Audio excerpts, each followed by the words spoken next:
Thank you, Mr. Speaker. Mr. Speaker, the final report of the Mass Causality Commission was released last month, and it details how our communities, our province, and many vulnerable women were failed by systems that should have protected them.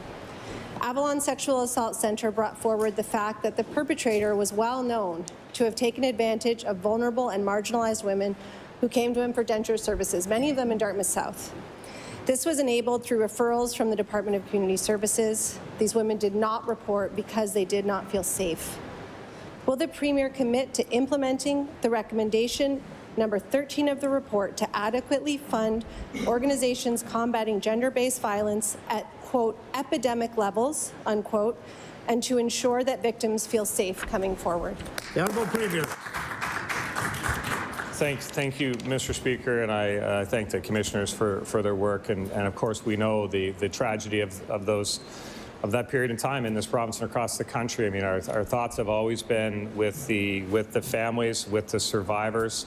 It's just a terrible thing that happened. So the commission made a number of recommendations. What I would tell the member is we can't change what happened in the past, but we can certainly do everything possible to prevent it from happening again.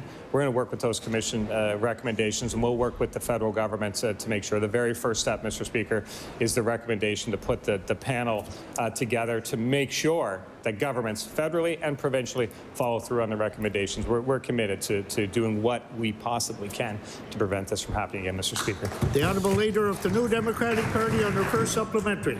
This and many other recommendations are squarely within the purview of the provincial government and are designed to make sure it never happens again. We all know we can't change the past.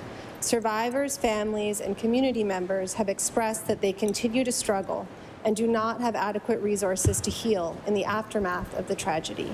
In light of this, the recommendation number 30 of the report reads, by May 1st, 2023, the Government of Canada and Nova Scotia should jointly fund a program to address the public health emergency that exists in Colchester, Cumberland, and Hants counties as a result of the unmet need for mental health, grief, and bereavement supports arising from the mass casualty, and I'll table that.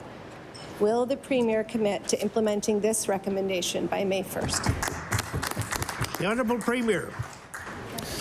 Thank you, Mr. Speaker. And I guess what I want to say to the members, I've already met with groups from the area. I know the MLA for the area has been a strong voice for the community, for the families, for the survivors, and he's. I want to assure that the member we're taking the recommendations very seriously. I don't want to leave any room for doubt on that, Mr. Speaker.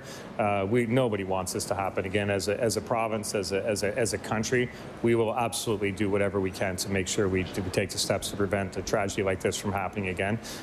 There's a number of recommendations. Every single one of them is on the table, Mr. Speaker. We'll do what we can. The Honourable Leader of the New Democratic Party on her final supplementary. The one I just mentioned has a deadline in 3 weeks.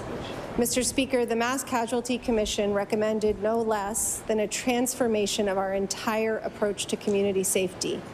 In Recommendation 116, the Commission wrote, the province of Nova Scotia should, within 6 months of the publication of this report, establish a multi-sectoral council comprising representatives of municipal police agencies and the RCMP, community safety experts, and diverse community representatives to engage with community members and experts and review the structure of policing in Nova Scotia, and I'll table that. The Premier has said again and again that he'll do what he can. Can the Premier commit to implementing this recommendation by the stated deadline? The Honourable Premier.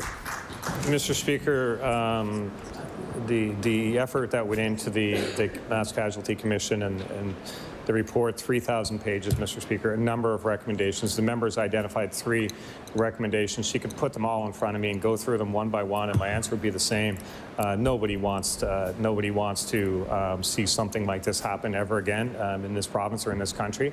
We will absolutely take the recommendations of the Commission to heart. We will work to do what we can to prevent something like this in this province, and we will always always, always keep the families and the survivors at the center of everything we do, Mr. Speaker. I will assure the House and every single Nova Scotian of that. The Honourable Leader of the Official Opposition. Thank you.